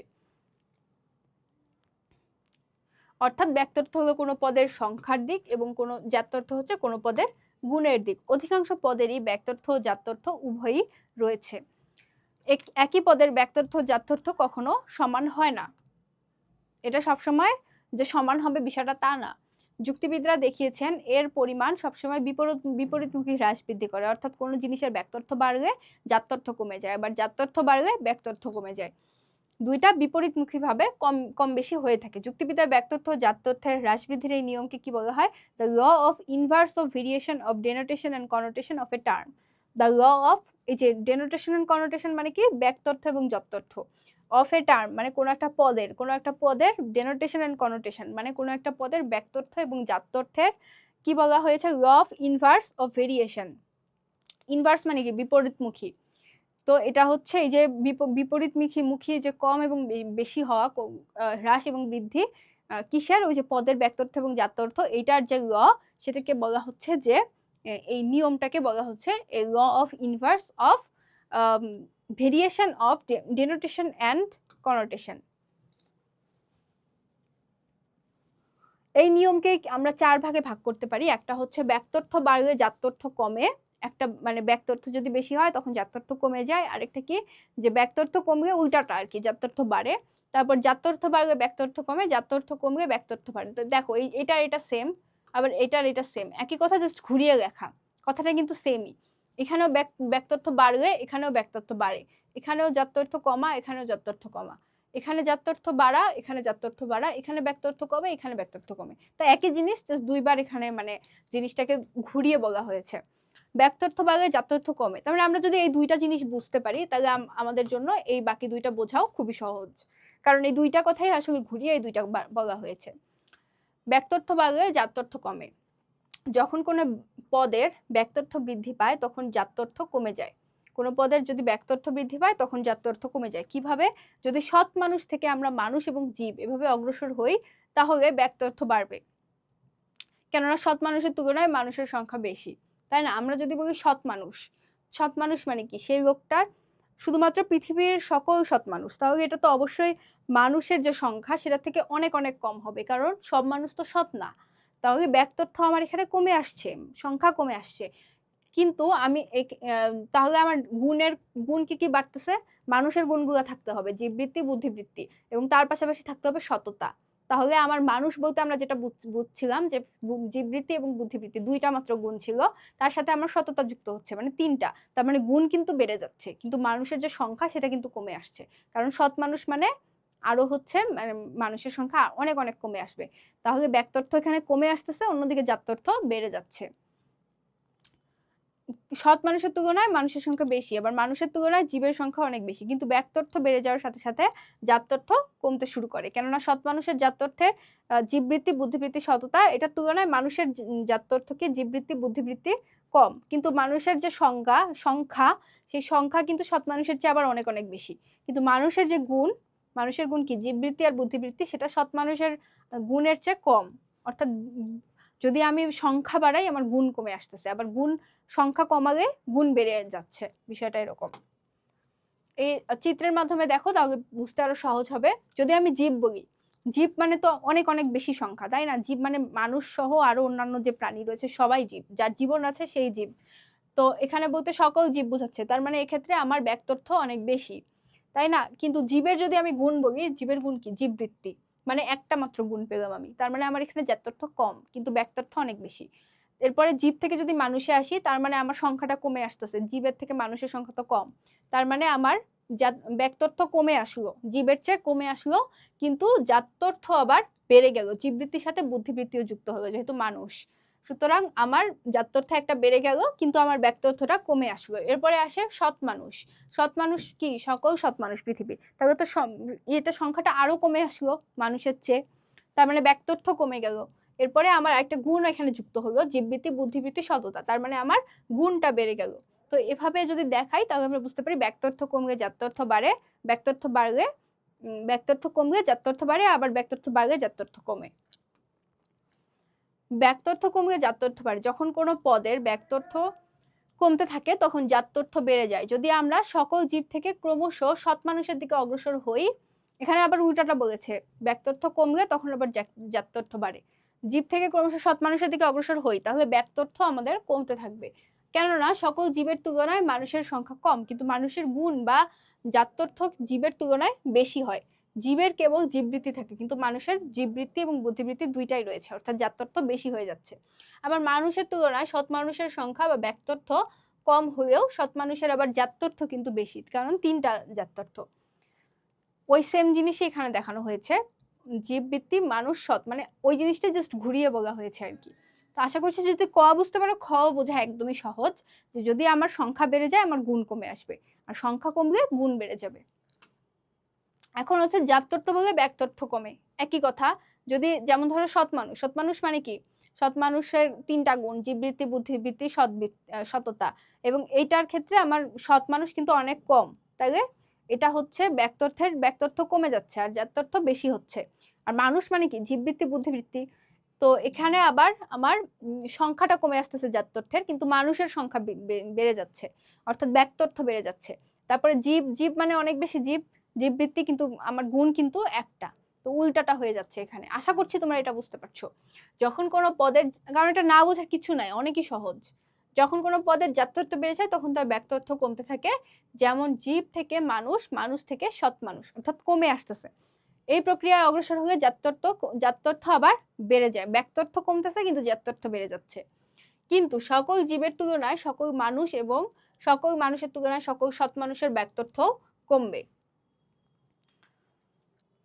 মানে সৎ মানুষ বলতে আমাদের মানুষের সংখ্যাটা আরো তো কমে আসতেছে, সংখ্যাটা কমে আসা মানে তো ব্যক্তর্থ কমা। আর ঘয়ে আছে কি? যে জাত্যর্থ কমলে ব্যক্তর্থ বাড়ে। যখন কোনো পদের জাত্যর্থ কমে তখন কি হয়, তখন ওই পদের ব্যাক্তর্থ বেড়ে যায়। যেমন সৎ মানুষ থেকে মানুষ এবং জীব এভাবে অগ্রসর হলে কি হয়, জাত্যর্থ কমতে থাকে, ওই যে গুণ কমে যাবে এবং তার পাশাপাশি আমার সংখ্যাটা বেড়ে যাবে, ব্যাক্তর্থ বাড়তে থাকে। সৎ মানুষের তুলনায় মানুষ এবং মানুষের তুলনায় জীবের জাত্যর্থ কম, সুতরাং সৎ মানুষের তুলনায় মানুষ এবং মানুষের তুলনায় জীবের ব্যাক্তর্থ বেশি। ব্যাক্তর্থ ও জাত্যর্থের হ্রাস বৃদ্ধির এই নিয়মটিকে একসঙ্গে সহজভাবে বোঝার জন্য এই চিত্রটা আমরা যদি দেখি তাহলে বুঝতে পারবো। ব্যাক্তর্থের ক্ষেত্রে সকল জীব মানে কি, পৃথিবীর সব জীব মানে অনেক বেশি সংখ্যা, কিন্তু তার জাত্যর্থের দিক দিয়ে কিন্তু কম, একটা মাত্র গুণ জীববৃত্তি।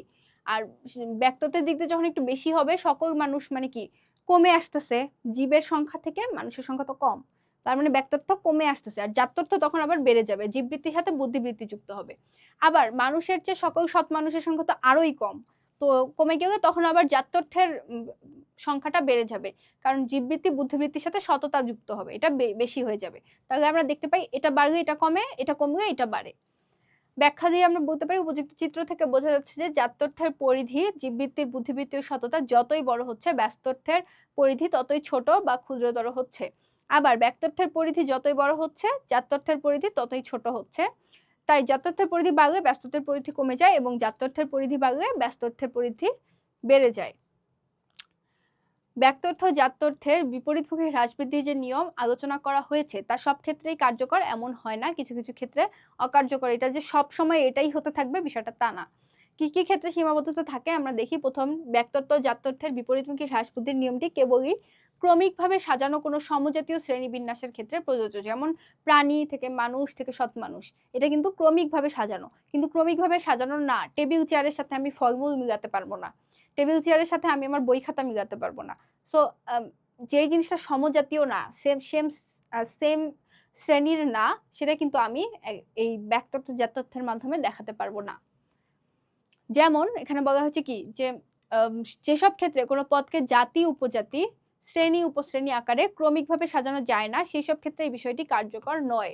যেমন জীব, কাঠ, বই, চাঁদ, পদ এইভাবে বিন্যস্ত হলে এই নিয়মটি কার্যকর হয় না, কেননা এদের একটি অন্যটির সাথে জাতি উপজাতিগতভাবে সম্পর্কে আবদ্ধ নয়, জাতি উপজাতির সম্পর্ক এদের মধ্যে নাই এবং এদের পর্যায়ক্রমিকভাবে সাজানোরও অবকাশ নেই।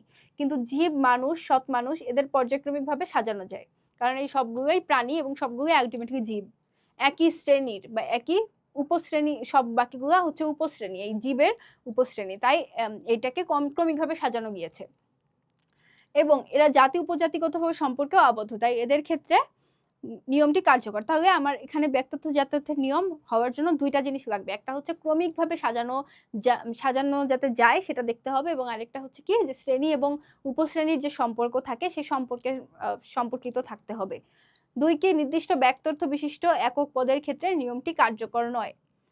যেই পদের ব্যাক্তর্থ সুনির্দিষ্ট সেই ক্ষেত্রে ব্যাক্তর্থ বাড়া কমার কোনো প্রশ্নই ওঠে না। অর্থাৎ যেই জিনিসটা একদম নির্দিষ্ট, যেটার সংখ্যা একদম নির্দিষ্ট থাকে, সেটা কিন্তু কমেও না বাড়েও না, ওটা সেমই থাকে, যা বাড়া বা কমার প্রশ্ন ওঠে না। তাই এক্ষেত্রে হ্রাস বৃদ্ধির নিয়মও কার্যকর নয়। যেমন 1 ডজন কমলার জায়গায় 1 হালি কমলা বলা হলে কমলার জাত্যর্থের কোনো পরিবর্তন ঘটে না। যদি আমি 1 হালি কমলার যে গুণ, এক ডজন কমলারও কিন্তু সেম গুণ, আবার পৃথিবীর সব কমলারও সেমই গুণ, তাহলে আমার এখানে ব্যাক্তর্থ কমা এবং বাড়ার মধ্যে মানে এই যে সংখ্যা পরিমাণ, কমলার পরিমাণের সাথে আমার এখানে কমলার গুণ কিন্তু একই থাকবে, এটা কিন্তু পরিবর্তন হবে না। তো এরকম নির্দিষ্ট ব্যাক্তর্থর ক্ষেত্রে এটা হতে পারে। একটা কমলার মধ্যে যে গুণ 1 ডজন কমলারও সেই সেমই গুণ, আবার 1 হালি কমলারও সেম গুণ, পৃথিবীর সব কমলার মধ্যে একই গুণ থাকবে। তো এখানে ব্যাক্তর্থ এবং জাত্যর্থের যে সম্পর্ক এটা কিন্তু মেইনটেইন হচ্ছে না।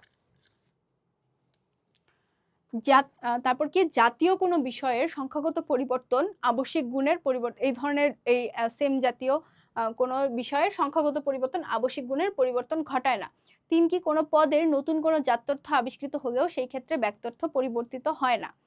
অর্থাৎ কোনো বস্তুর যদি একটা নতুন গুণ হঠাৎ করে আবিষ্কার হয় বৈজ্ঞানিকভাবে, সেক্ষেত্রে কিন্তু এটা সংখ্যার কোনো পরিবর্তন হবে না, সংখ্যা কমবেও না বাড়বেও না, আগে যা ছিল তাই থাকবে।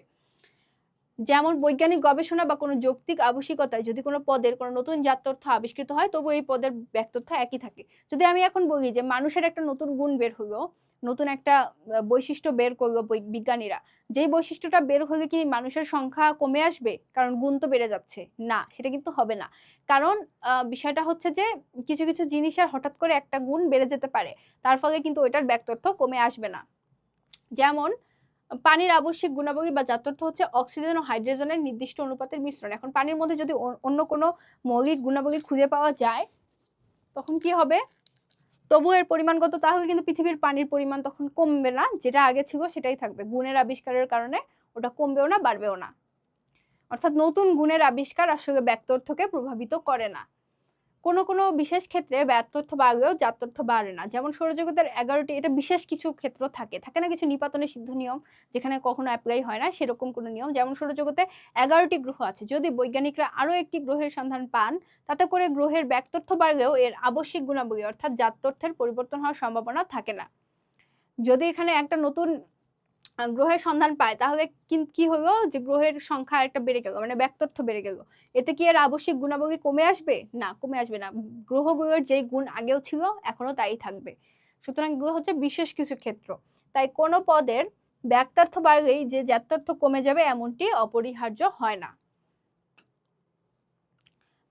5 কি বলা হয়েছে? এই নিয়মটি গাণিতিক নিয়মের মতো আনুপাতিক হয় না। গাণিতিক নিয়মে যেভাবে দেখানো হচ্ছে যে একটা মানে অনুপাত হিসেবে দেখানো, যে একটা এই অনুপাতে বাড়লে, মানে ব্যাক তথ্যটা যদি এই অনুপাতে বাড়ে, 2 অনুপাতে বাড়ে, তাহলে হচ্ছে জাত তথ্যটাও 2 অনুপাতে কমে যাবে। বিষয়টা এভাবে আসলে ঘটে না। এটাই বোঝানো হয়েছে। যেমন ব্যাক তথ্য ও জাত তথ্যের হ্রাস বৃদ্ধি বিপরীতমুখী হলেও এটার কোনো আনুপাতিক হার সুনির্দিষ্ট ভাবে নির্ধারণ করা হয় না। এটা আনুপাতিকভাবে বাড়া কমার কোনো বিষয় নাই। যে আমি মানুষ থেকে মানুষের সংখ্যা মানে এই পর্যন্ত কমালে আমার একটা বা 2টা গুণ বেড়ে যাবে, এরকম কোনো অনুপাত অনুযায়ী এটা বাড়ে কমে না। বস্তুত এর হ্রাস বৃদ্ধির কোনো গাণিতিক বা জ্যামিতিক হার বা অনুপাত নেই। অর্থাৎ এমন বলা যায় না যে এখানে না হবে, বলা যায় না যে কতটি জাত তথ্য থাকলে কতটি ব্যাক তথ্য হবে, বা কতটি ব্যাক তথ্য হলে কতটি জাত তথ্য হবে। এটা আসলে সুনির্দিষ্টভাবে কেউ বলতে পারে না। এটা জাস্ট একটা নিয়ম, যেটা কিনা আনুপাতিক বা গাণিতিক নিয়মের সাথে সম্পৃক্ত না। এটা সাধারণত ঘটে থাকে, কিন্তু গাণিতিক কোনো সূত্রকে ফলো করে না।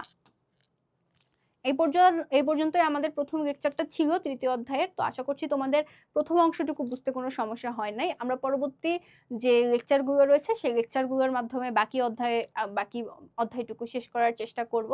তোমরা ততদিন পর্যন্ত এইটা পড়তে থাকো এবং এইটা বই থেকে পড়ে নিজেরা বোঝার চেষ্টা করো, এবং আগের চ্যাপ্টারগুলো রিভিশন দিতে থাকো। যেহেতু তোমাদের হাতেও আসলে সময় খুব বেশি নাই, তাই চেষ্টা করো একটু বেশি পরিশ্রম করে তাড়াতাড়ি পড়াগুলো শেষ করার। তো নেক্সট লেকচার পর্যন্ত সবাই ভালো থাকবে, সুস্থ থাকবে। আল্লাহ হাফেজ।